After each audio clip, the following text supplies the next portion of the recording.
दर्शकों जरा नहीं हो जान दीजिए क्योंकि मैं हूँ महान स्कैमरelli।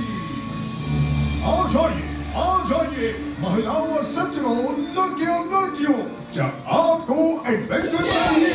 क्या आप इस सुरक्षित पृथ्वी से पर ऐसी अद्भुत दुनियाओं की यात्रा करना चाहते हैं जिनकी आप कल्पना भी नहीं कर सकते?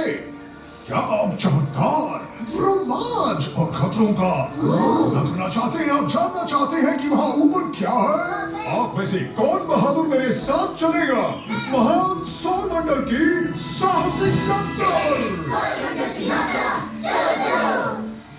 क्योंकि मैं आपको समझाऊंगा, शिक्षित करूंगा और आपके दिमाग को रोशन कर दूंगा। इस साहसिक अभियान में महान आश्चर्य होंगे और कभी-कभी खतरे भी। सब तैयार हो जाओ, यहाँ सबके लिए जगह है। अब चलिए शुरू करते हैं। हर अच्छी कहानी की तरह हमारी यात्रा भी सितारों को देखने से शुरू होती है। जब हम आसमान में उन छोटे चमकते बिंदुओं को देखते हैं तो अनायास ही उनमें आकृति और पैटर्न बना लेते हैं जिन्हें नक्षत्र कहते हैं। हमारे पूर्वजों ने ब्रह्मांड को समझने के लिए इन नक्षत्रों की कहानियां गढ़ी थी और महान रोमांचक यात्राओं की कहानियों में भी उन्होंने ये भी देखा कि ये सारे बिंदु स्थिर नहीं रहते। हमें अंततः पता चला कि वे दूर के तारे नहीं थे बल्कि हमारे ही सौर मंडल के दूसरे ग्रह हैं। ये अनोखे, आकर्षक और कभी-कभी खतरनाक होने वाले ग्रह ही आज हमारे गंतव्य होंगे। सबसे पहले मैं आपको इस अद्भुत और जटिल डिवाइस से परिचित कराऊंगा जिसका नाम है ऑरेनी।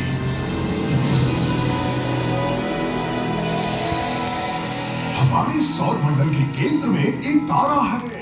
क्या आप जानते हैं उसका नाम क्या है? क्या वो सूर्य है सर? हाँ, बिल्कुल सही। ये हमारा सूर्य है और इसके चारों ओर 8 ग्रह हैं। हर ग्रह सूर्य के चारों ओर एक निश्चित पथ पर घूमता है जिसे कक्षा कहते हैं। प्रत्येक ग्रह अद्वितीय हैं। उनके आकार, रंग और वातावरण भी अलग अलग है। कुछ ग्रहों के कई चंद्रमा है तो कुछ के पास एक भी नहीं। इसके अलावा कई छोटे छोटे पिंड भी हैं जो अपनी कक्षा में घूमते हैं लेकिन सूर्य के गुरुत्वाकर्षण से बंधे रहते हैं। इस पूरे समूह को हम कहते हैं हमारा सौर मंडल। चलो एक मजेदार प्रश्न से शुरुआत करें। इन ग्रहों में से सबसे गर्म कौन सा है? क्या वो बुध है सर? बुध ही है। बिल्कुल, बुध बहुत गर्म है लेकिन मानो या ना मानो ये सबसे गर्म ग्रह नहीं है। मजाक है क्या? देख नहीं रही है, सूर्य के सबसे पास है। आपकी आंखों को क्या हो गया? हाँ, बुध सूर्य के सबसे करीब है लेकिन वास्तव में ये दूसरा सबसे गर्म ग्रह है। हालांकि इसकी सतह का तापमान सबसे ज्यादा उतार चढ़ाव वाला है। सूर्य की ओर वाले सबसे गर्म हिस्सों से लेकर ठंडी छायाओं तक इस ग्रह का तापमान 610 डिग्री सेल्सियस के दायरे में बदलता रहता है। इसके गड्ढों में हमें पानी की बर्फ मिली है जो इन छायाओं में आराम से रह सकती है। भी अगर इसके भीतर कुछ सेंटीमीटर तक प्रकाश चला जाए तो सूर्य की चमक में तुरंत भाप बन जाती है। ये तो मजेदार था। अब आते हैं सौर मंडल के दूसरे और सबसे गर्म ग्रह शुक्र पर। शुक्र को अक्सर एक तारा समझ लिया जाता है क्योंकि इसकी परावर्तित रोशनी इतनी तेज होती है कि हम इसे दिन में भी देख सकते हैं। शुक्र के बारे में सब कुछ घातक है। अच्छा, यहाँ कुछ ले जाने से किसको डर लगता है? ले जाने से ऐसे गैस में सांस लेने से। हाँ, मुझे एलर्जी है। मुझे भी एलर्जी है। आपने कहा है तो किसी को नहीं? बढ़िया, तो चलिए सतह पर चलते हैं।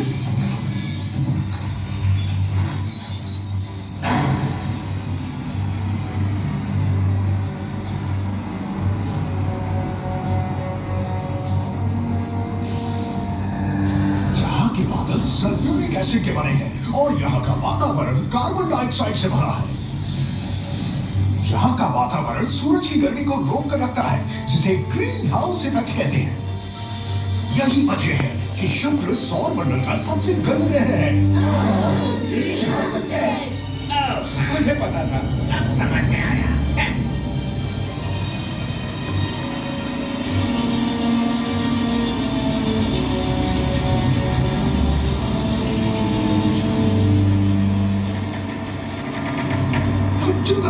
ये दरारें पड़ने की आवाज हमारे यान पर वायुमंडल के दबाव बढ़ने की वजह से है। ये आवाज सिर्फ नहीं लग रही है मार्गरेट। हाँ, ये आवाज अजीब है बारबरा। हमारा ड्राइवर बता रहा है कि हमें निकलना चाहिए। अरे नहीं, इजेक्ट बटन तो काम ही नहीं कर रहा। अरे ये गैस अंदर आ रही है। बस अपनी सांस रोकने का प्रयास करिए। आपको हार्ट की प्रॉब्लम है? अच्छा, बस पॉजिटिव सोचो और जो होगा अरे इस जाने वाली लिक्विड को पीने की कोशिश मत करना। बाल बचे, कोई छूटा तो नहीं है ना? अभी हमारे साथ हो बारबरा। और तो मुझे कुछ नहीं सकती मार्गरेट। नहीं, बढ़िया। हम अब पृथ्वी के पास से गुजर रहे हैं। यही तो है हमारी दुनिया मार्गरेट। तुम्हें हमारा घर दिख रहा है बारबरा? ओह, इससे याद आया, मैं मछलियों को खाना खिलाना भूल गई। अगर किस्मत अच्छी रही तो जल्द ही वहां पहुंच जाएंगे।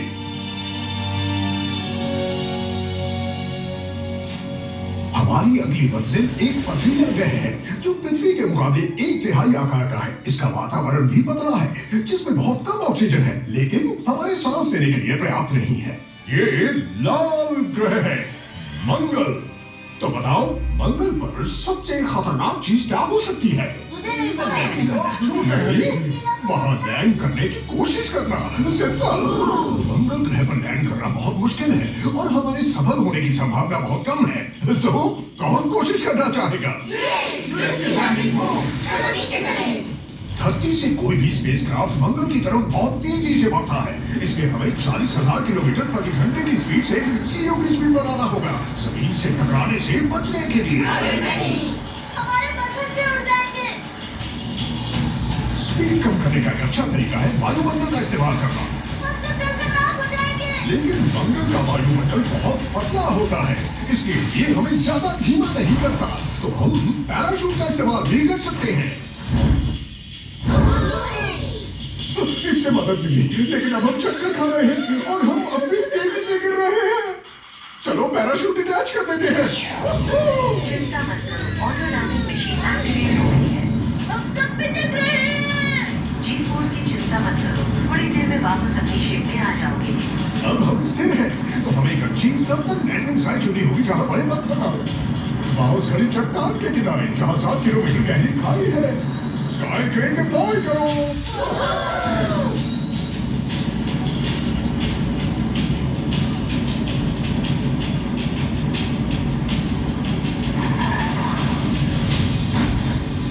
स्वागत है मंगल पर। क्या परफेक्ट रहा, लेकिन हमने लैंडिंग स्पॉट थोड़ा खतरनाक चुना है। ओह, जरा देखो तो कितना शानदार नजारा है मार्गरेट। हाँ बारबरा, कितना शानदार लग रहा है ना?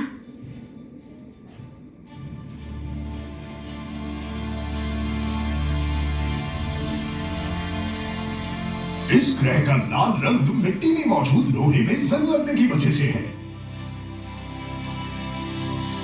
लेकिन मंगल हमेशा से लाल ग्रह नहीं था। एक समय था जब ये नीला था और पानी से भरा हुआ था। समय के साथ इसने अपने महासागर और वायुमंडल खो दिए। वैज्ञानिक ये जानने की कोशिश कर रहे हैं कि क्या उस पानी वाले दौर में जीवन पनपा था। क्या यहाँ जीवाश्म है जो हमें अभी तक मिले नहीं है, या फिर क्या सूक्ष्म जीवी मंगलवासी अपनी मिट्टी के नीचे रहते हैं? क्या होंगे? मुझे लगता है मंगल पर सूक्ष्म जीव है। ऐसी बात पे हंसना नहीं चाहिए। शायद, और खोज करेंगे तो पता चल ही जाएगा।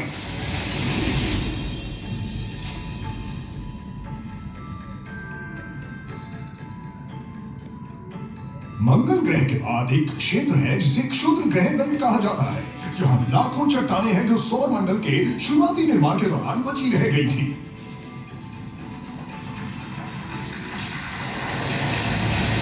एक क्षुद्र ग्रह एक दूसरे से बहुत दूर दूर है। उनका सबसे नजदीकी पड़ोसी अक्सर धरती और चंद्रमा के बीच की दूरी से भी ज्यादा दूर होता है, तो बहुत कम संभावना है हमारे इनसे टकराने की। आगे बढ़ते हैं।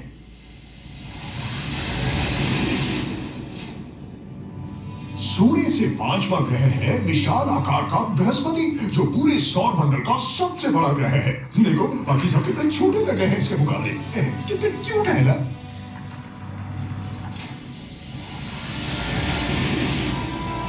ये एक गैस का विशाल पिंड है। इसमें बृहस्पति की कोई ठोस सतह नहीं है, लेकिन इसका मतलब ये नहीं है कि हम इसके आर पार उड़ सकते हैं। अंदर का दबाव और तापमान पहले हमें कुचलेगा और फिर भाप बना के उड़ा देगा। तो आज हम अपने साथ ये नहीं होने देंगे। बृहस्पति की सबसे आकर्षक चीज है इसका विशाल लाल धब्बा। ये एक ऐसा तूफान है जो पृथ्वी के व्यास से भी बड़ा है और माना जाता है कि ये 400 सालों से ज्यादा समय से चल रहा है।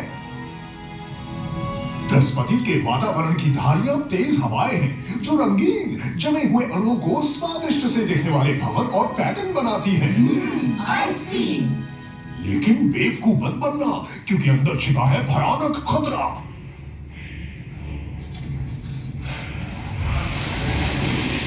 जब ये बर्फीले क्रिस्टल आपस में टक्कर खाते हैं तो एक विद्युत आवेश उत्पन्न होता है जो फिर रिलीज होता है सौर मंडल की सबसे बड़ी कड़कती बिजली के रूप में।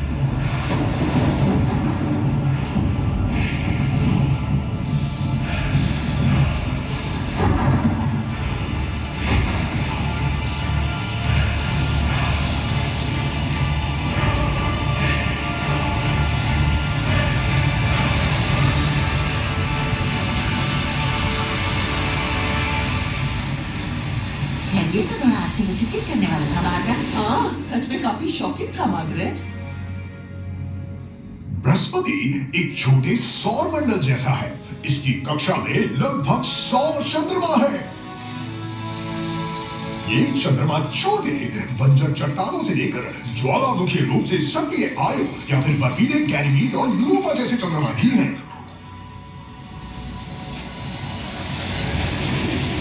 यूरोपा खास दिलचस्पी का विषय है। इसकी सतह चट्टान की नहीं बल्कि मोटी बर्फ से ढकी हुई है, जिसके नीचे खारे पानी के विशाल महासागर हैं।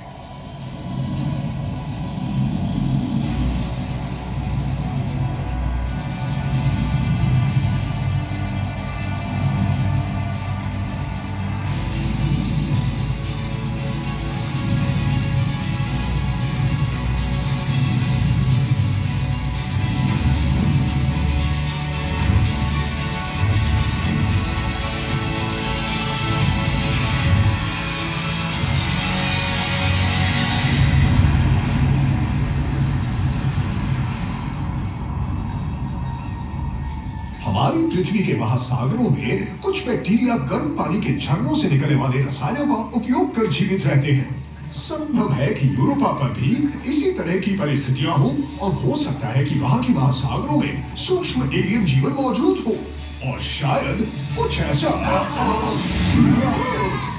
बड़ा भी हो। ओह माय गॉड, ओह देखो कितने बड़े बड़े दांत हैं। मैं तो सोच रही हूँ वहाँ और क्या होगा मार्गरेट। अब मिलिए सौर मंडल के रत्न शनि से। शनि भी गैस का ही पिंड है और ये बृहस्पति जितना बड़ा तो नहीं है, लेकिन इसके पास सबसे ज्यादा चंद्रमा है। इसके मशहूर छल्ले बर्फ और धूल के सैकड़ों करोड़ों टुकड़ों से बने हैं। इन्हीं टुकड़ों में से एक छोटा सा चंद्रमा बन चुका है जिसका नाम है डेफनेस। हालांकि ये छोटा है, लेकिन इसकी गुरुत्वाकर्षण शक्ति छल्लों में तरंगे पैदा करती है।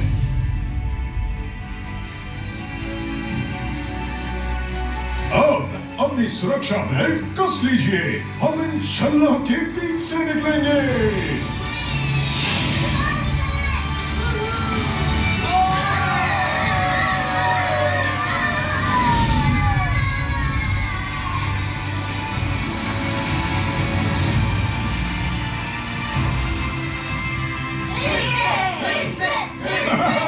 सब सही सलामत है, बढ़िया।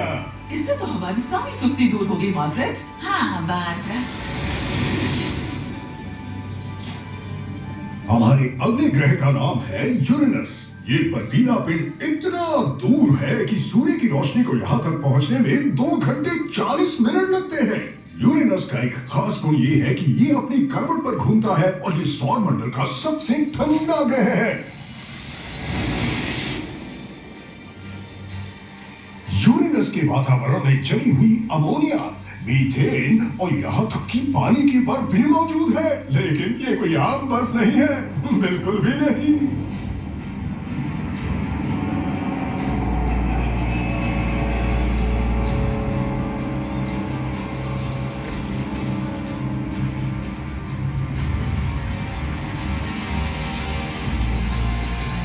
के करीब। जबरदस्त दबाव की वजह से यहाँ पानी भाप जैसा बर्ताव करता है। इसके बजाय ये सुपर आयोनिक बर्फ में बदल जाता है।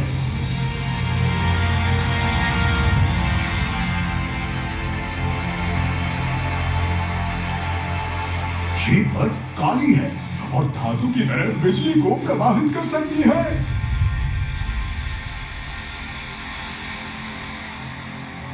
अब चलिए अगले ग्रह पर चलते हैं हम सब। और यूरेनस के बाद है नेपच्यून। नेपच्यून भी एक बर्फीला विशाल ग्रह है। यह इतना दूर है कि इसे सूरज के चारों ओर एक बार घूमने में 165 साल लगते हैं। नेपच्यून का केंद्रीय भाग गर्म है। जब ये ऊष्मा ऊपर उठती है और ग्रह की चारों ओर घूमती है तो शक्तिशाली हवा पैदा करती है।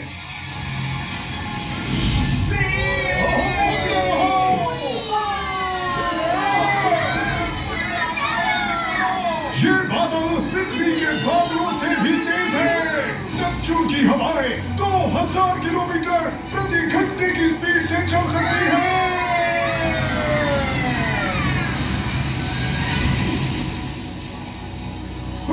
तो लो ये भी देख लिया। ये था हमारे सौर मंडल का आखिरी ग्रह। तो हो रहा है। अब मेरे साहसी दोस्तों, मुझे यकीन है कि आपने इस एडवेंचर और उतार चढ़ाव का खूब मजा लिया होगा और अब हमारी ग्रह पृथ्वी पर लौटने के लिए तैयार है। सर मैंने सुना है कि एक और है जिसका नाम प्लूटो है। प्लूटो की बात कर रहे हो?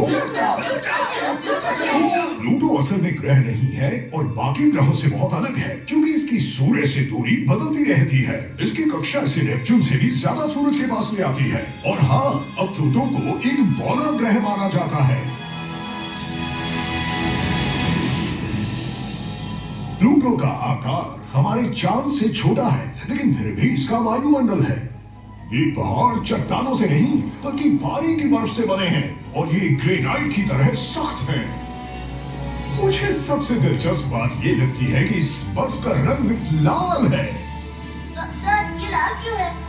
ये एक रहस्य है। प्लूटो के बारे में अभी भी बहुत कुछ जानना बाकी है। सर क्या ये सौरमंडल का अंत है? ये यही खत्म नहीं होता। प्लूटो ऐसे पिंडों से बने घेरे का हिस्सा है जिसमें बर्फ, चट्टाने, धूमकेतु और दूसरे बौने ग्रह हैं और इसे हम काइपर बेल्ट कहते हैं। इसके बाद एक परत है जो पूरे सौर मंडल को घेरे रखती है, जिसे हम ओर्ट क्लाउड कहते हैं। और उसके बाद चलो देख लेते हैं।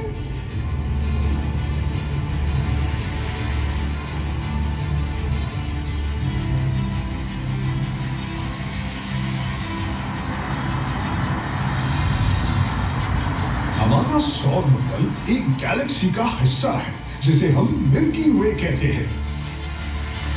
ये लगभग 100 अरब तारों का घर है, जिनमें से कई के पास अपने ग्रह और तंत्र हैं। मिल्की वे हमारे ब्रह्मांड के दिखने वाले हिस्से में मौजूद अरबों अरब गैलेक्सियों में से एक है।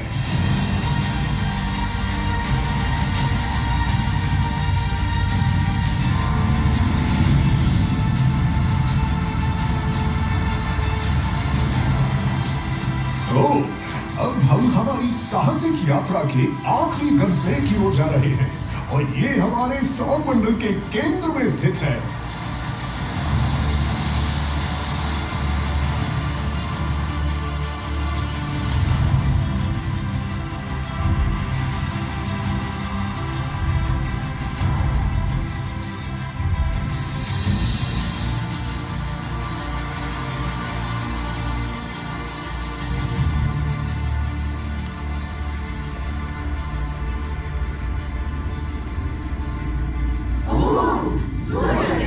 सूर्य हाइड्रोजन गैस का एक बहुत पुराना और बहुत बड़ा गोला है। सूरज आग से नहीं घिरा हुआ और न ही ये जल रहा है। इसकी ये गर्मी इसके कोर में होने वाली परमाणु प्रतिक्रियाओं के कारण है। हालांकि इन परमाणु विस्फोटों से ये टुकड़ों में बिखर जाना चाहिए था, लेकिन ऐसा नहीं होता क्योंकि इसका अपना गुरुत्वाकर्षण इसे जोड़े रखता है।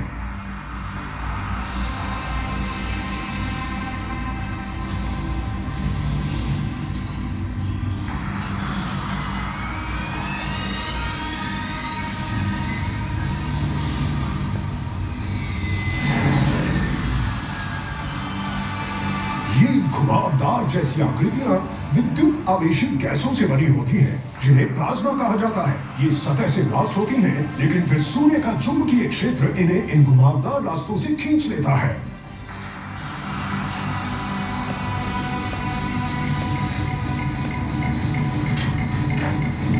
अरे बाप रे!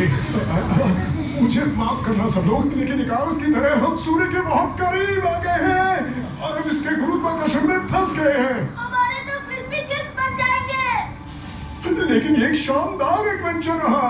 बुध ग्रह ने तो आश्चर्य में डाल दिया, फिर शुक्र पर कदम रखा, मंगल ने हैरान किया, बृहस्पति पर क्या देखा, शनि का चक्कर लगाया, यूरेनस का सर्वे किया, नेपच्यून को पार किया, हमने प्लूटो को देखा और सूरज के सामने समर्पण किया। आखिरकार चेतावनी, जल्द ही विशाल प्लाज्मा की टक्कर होने वाली है। क्या किस्मत है, एक विस्फोट ठीक हमारे नीचे होने वाला है। हम 100 नौकायान का उपयोग कर सकते हैं, प्लाज्मा की सवारी करके यहाँ से बाहर निकल सकते हैं और चाय के वक्त घर पहुँच सकते हैं। सीट बेल्ट बांधो, ऑन सेट करो, अपनी हैट्स पकड़ो और सब लोग मेरे साथ काउंट डाउन करो। 5, 4, 3, 2, 1, ये हम चले। हमारी उड़ान शुरू हो गई है। पकड़े रहो, पकड़े रहो।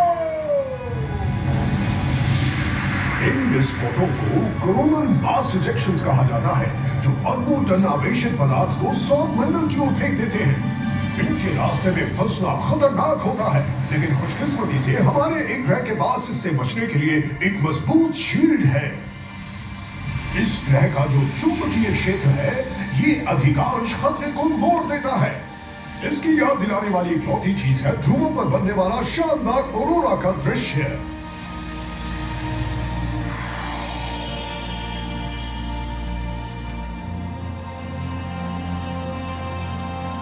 सौर मंडल की साहसिक यात्रा में सभी ग्रहों में से ये मेरा पसंदीदा है।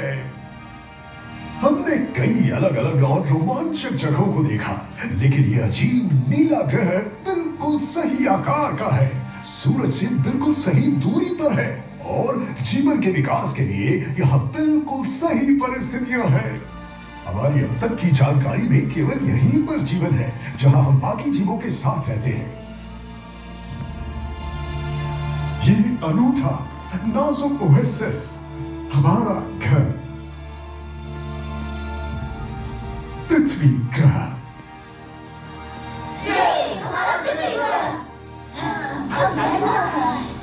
और ये लो पहुंच गए। फिर से स्वागत है यात्रियों, आगे बढ़ो, फिर आना। अपने सारे दोस्तों को अपनी यात्रा के बारे में बताना मत भूलना। कितनी शानदार यात्रा थी ना। शानदार बना दिया ना बारबरा। ओह हाँ मार्गरेट, ये उस ब्रायन से बेहतर था, है ना? चीरियो, अलविदा, अलविदा। क्या हम फिर से एक चक्कर लगाए बारबरा? ओह हाँ, तुम्हारा मन है तो चलो।